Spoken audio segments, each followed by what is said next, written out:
On an internet where everybody is talking about Twitter.com, today I'm going to be talking about Pitchfork.com. Pitchfork.com is a music review website. I guess it also has articles, but it's more predominantly known for reviewing music in the most snobbish way possible on the internet. And today we're going to take a look at some of the Pitchfork reviews for punk rock records. Because today I think that Pitchfork doesn't know about punk. And if it knows about punk, it hates it. So today we're going to discover how the indie darlings Pitchfork.com feel about my cherished genre of punk rock. That's crazy. I didn't even say hello. Hi, my name is Dan Frampton, and today we're going on to Pitchfork.com. So this video is titled Pitchfork Hates Punk, and we're going to see that example right here. Look at this. This is Black Flag, and Black Flag have more than 2 records. So why all the omissions?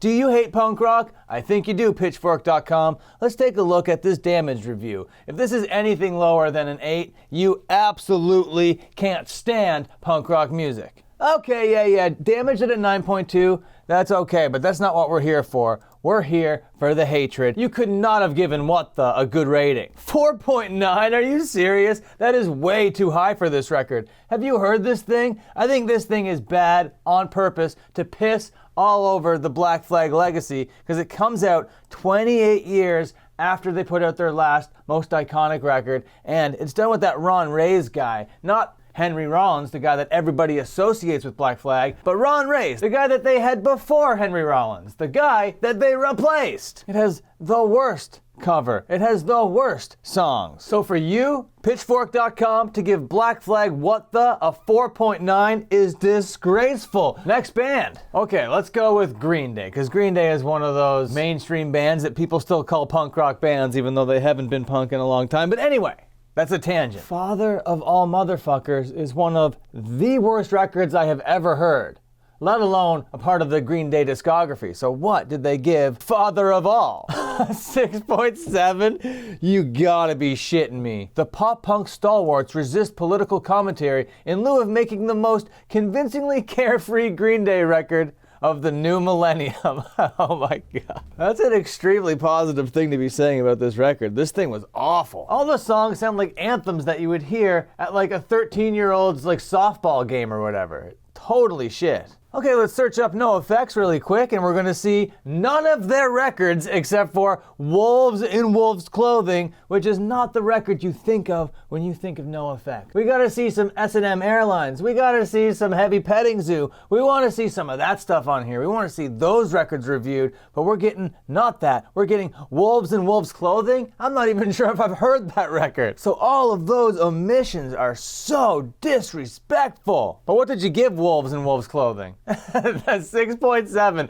Really, the same thing that you gave Father of All. Unbelievable. Take a look at some Misfits. Walk Among Us is one of the most classic punk rock records of all time. What did they give it? 9.4. Okay, that's okay. But that's not what we're here for. We need something bad. And I know what's bad. That's The Devil's Reign. What did they give it? 3.9. All right, yes, now we're talking. Oh, we got Jerry Only working with Dez from Black Flag. So I guess Dez is all like, let's get those bands back together to put out shitty records. In my opinion, this isn't even the worst Misfits record, but I don't even think that they have all the records here. No, they clearly don't. Now, Bad Religion is one of those bands that have a litany of records out there. So many LPs when you think of Bad Religion.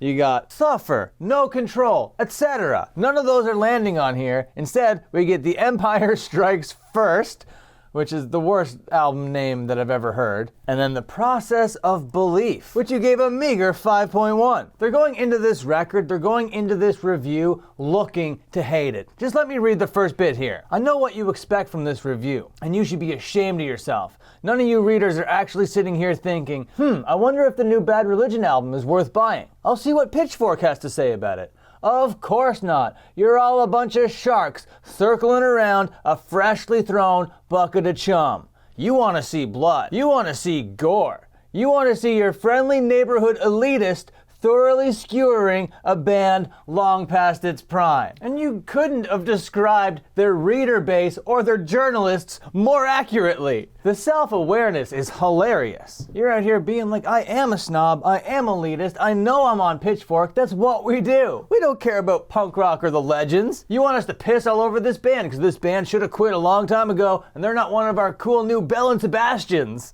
Like, go eat shit. Let's search up Rancid really quick. They have a lot of records, a lot of really great, well-written records that were put together by legends in a genre. Oh, what's this? 2017, Troublemaker, the record nobody knows, the record nobody listened to that came out fucking 5 years ago. Jesus Christ, why is this on here? Out Come the Wolves, self-titled 2000. Let's go. I can go on forever. Well, you know, I can't go on forever, but Indestructible, you know, they're not on here. What is going on? Instead, they got the Rancid Nofx split, which I'm gonna tell you right now, I'm gonna do a whole video on this split.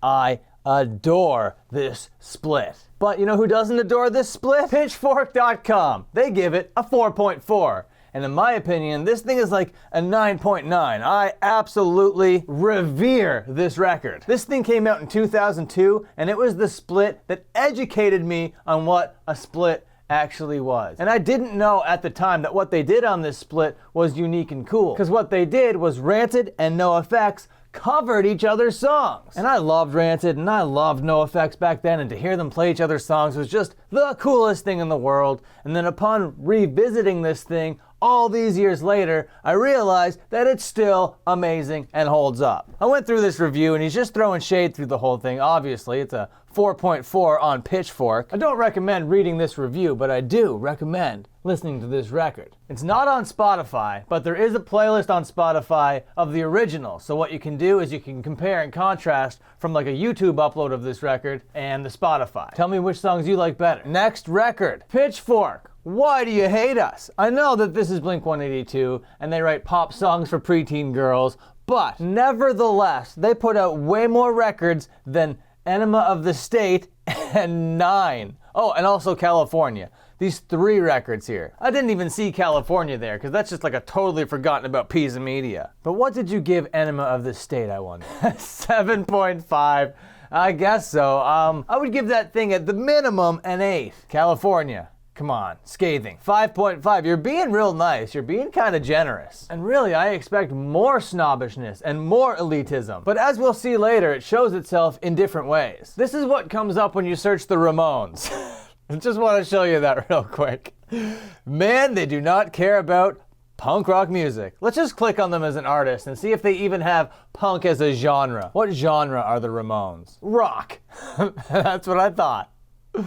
Next band, Germs, 9.0. Yeah, that is such a fucking hipster snob record to pick. That is such a hipster snob rating to give it, 9.0. The mix is terrible. That last song is insufferable. The vocals are all over the place. This record is not a 9.0. It is a cultural classic. It inspired so much, and actually some of the songwriting is very crucial. But 9.0, I don't think so. And if I were writing for Pitchfork, I would go that extra snob mile and I would give this an infinity in here instead of 9.0. Yeah, that's right, I rated this album infinity. Okay, now we're gonna get into the section that I'm calling Hate by Omission. This tells me how little Pitchfork respects punk rock. When you search up the Descendants, do you get their most popular record? Of course you don't, because that would get a good rating. So instead, they just give you a whole bunch of 7s. Where's Milo Goes to College? And then one of the most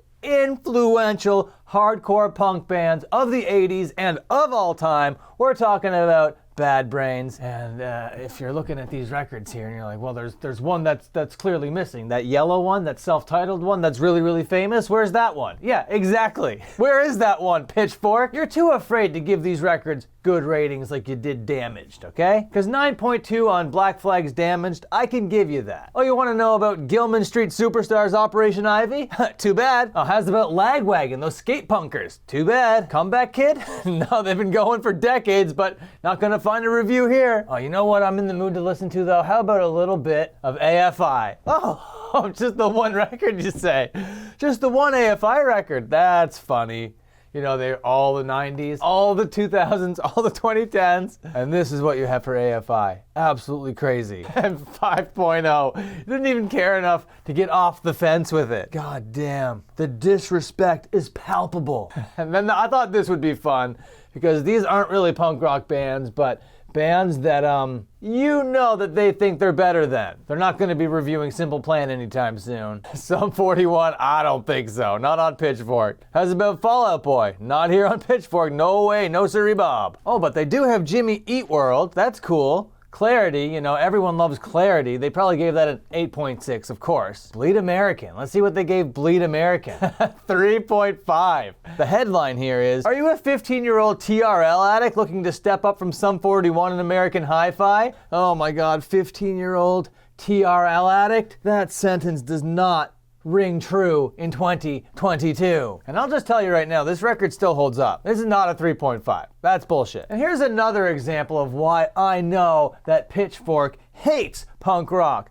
They gave the new Pup record a favorable rating. 7.8 on this bland piece of garbage? Why do you hate us? Oh my God, you're trolling us. You're absolutely trolling us, Pitchfork. You know how much we love Title Fight. You know how much Title Fight songs mean to us and how little we liked Hyperview. So what's the record you're gonna review? Of course, Hyperview. And you just give it a 7.6. Oh my Jesus Christ. Do you even know what record you listen to there? And then we're gonna finish it off with the most punk rocker who ever punk rocked, Machine Gun Kelly, Tickets to My Downfall, 6.7. 6.7 Pitchfork. You're not gonna give Mainstream Sellout a favorable rating, are you? There's no way. There's no way you're gonna go into Mainstream Sellout that has Sid and Nancy, that has Emo Girl on it. You're not gonna give this a favorable rating. You can't. Ariel Gordon, I'm gonna read this review by you, and if you give this thing more than a 2.0, I am gonna be so angry with you. 5.8. At least it's lower than the last record, because it is a lot worse than that one. But 5.8?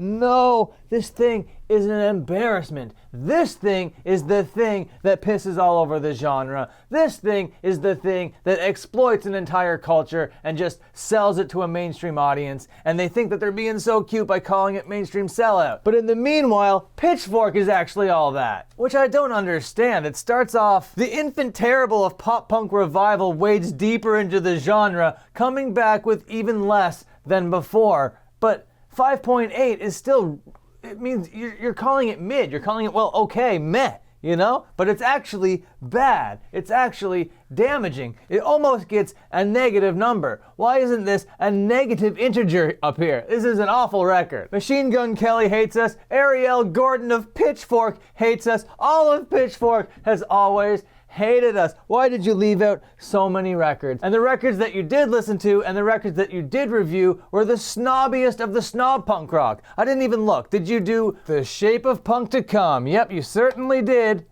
And you gave it a 9.4. So if you're looking for new punk rock, new hardcore, new emo, new pop punk, you're not going to be going to pitchfork.com. You're going to be going to a much better website, and that is brooklynvegan.com. They are the best in the business right now when it comes to this side of the music world. So Pitchfork, I think you got to get your act together and hire some punk rock writers, because we can be snobs too, you know. And if you like this video, please like, comment, and subscribe. And until my next upload, watch another upload.